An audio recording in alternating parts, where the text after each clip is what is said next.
Assalamualaikum warahmatullahi wabarakatuh. Alhamdulillah wassalatu wassalamu ala Rasulillah.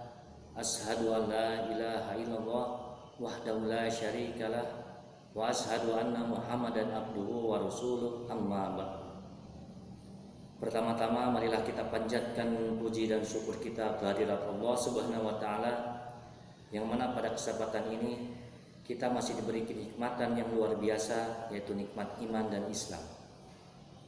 Tidak lupa salawat serta salam kita curahkan kepada Nabi besar Muhammad SAW, kepada para keluarganya, para sahabatnya, sampailah kepada kita umatnya yang turut dan taat kepada ajarannya.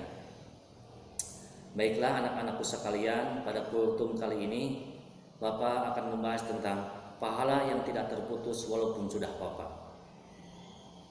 Dalam hadis riwayat Muslim dikatakan, Bismillahirrahmanirrahim, Anna Abi Hurairah radhiyallahu anhu qala Rasulullah sallallahu alaihi wasallam, idza mata al-insanu in qata'a amaluhu illa min salasin, shadaqatin jariyatin aw ilmin yuntafa'u bih aw waladin shalihin yad'u lahu.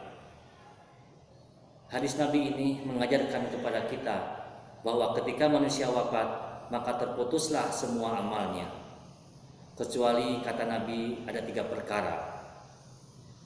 3 ini tidak akan pernah terputus dan terus akan bersambung dinikmati oleh almarhum yang telah meninggalkan dunia ini. Amalan yang pertama adalah sedekah jariah.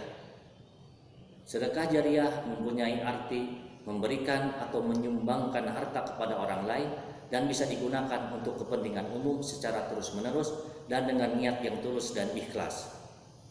Misalnya seorang muslim ingin menyumbangkan tanahnya untuk dibangun masjid, dibangun sekolah, dibangun mushola, atau yang paling sederhana menyumbangkan Al-Quran.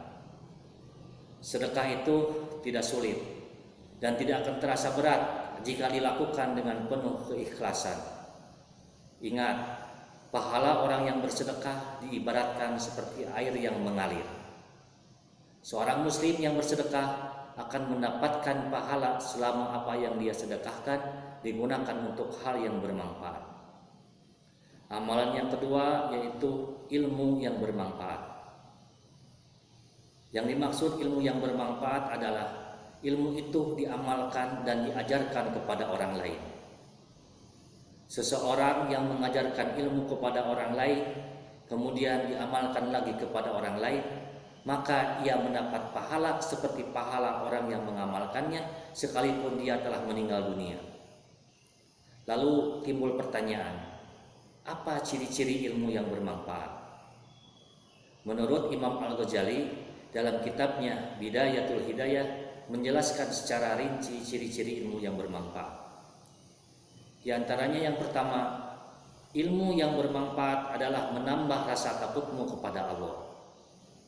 Ketahuilah, semakin kamu mengejar ilmu, semakin takut pula kamu kepada Allah. Itulah ciri-ciri ilmu yang bermanfaat. Kedua, menurut Imam Al-Ghazali, ilmu yang bermanfaat dapat menambah kebijaksanaanmu dengan aib-aib dirimu. Maksudnya, ketika kamu mempelajari ilmu itu akan menambah rasa ingin tahumu tentang semua kejelekan dan menyadari aib-aib yang telah dilakukan. Makin alim dia, makin sibuk mencari keburukan dirinya, makin tidak punya waktu untuk mencari keburukan orang lain. Dan yang ketiga, menurut Imam Al-Ghazali, apabila ilmu itu dipelajari, maka akan bertambahnya makrifat kita kepada Allah dengan semakin banyak beribadah kepadanya. Makin kamu pelajari ilmu itu, makin berkobar pula semangatmu untuk mendekatkan diri kepada Allah. Itulah ciri-ciri ilmu yang bermanfaat. Lalu amalan yang ketiga yaitu doa anak yang soleh. Umat Islam meyakini bahwa doa anak soleh pasti sampai kepada orang tuanya yang sudah meninggal. Dalam kitab Irsyad al-Ibad karya Zainuddin Ahmad mengisahkan ada seorang laki-laki bermimpi melihat beberapa ahli kubur yang keluar dari kuburnya. Kemudian mereka sibuk memunguti sesuatu. namun laki-laki itu belum mengetahui apa yang sedang mereka punguti. Lalu laki-laki itu mencari penyebabnya, maka diketahuilah bahwa beberapa ahli kubur itu sedang mengambil kebaikan yang berasal dari bacaan Al-Quran, sedekah, dan doa yang dihadiahkan oleh kaum muslimin untuk para ahli kubur. Dan ada yang menarik dari kisah itu adalah salah satu ahli kubur ternyata hanya terdiam saja dan tidak sibuk seperti ahli kubur yang lain memunguti sesuatu.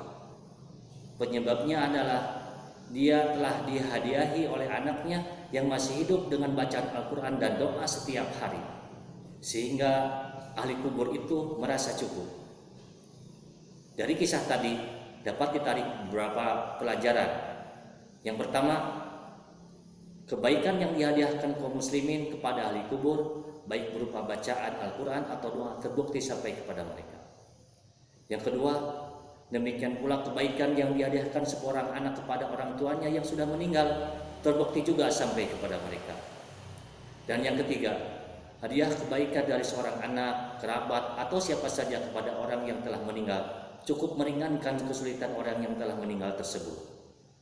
Benar apa yang dikatakan Rasulullah SAW bahwa di antara kebaikan yang terus mengalir walaupun seseorang telah meninggal adalah anak soleh yang selalu mendoakan.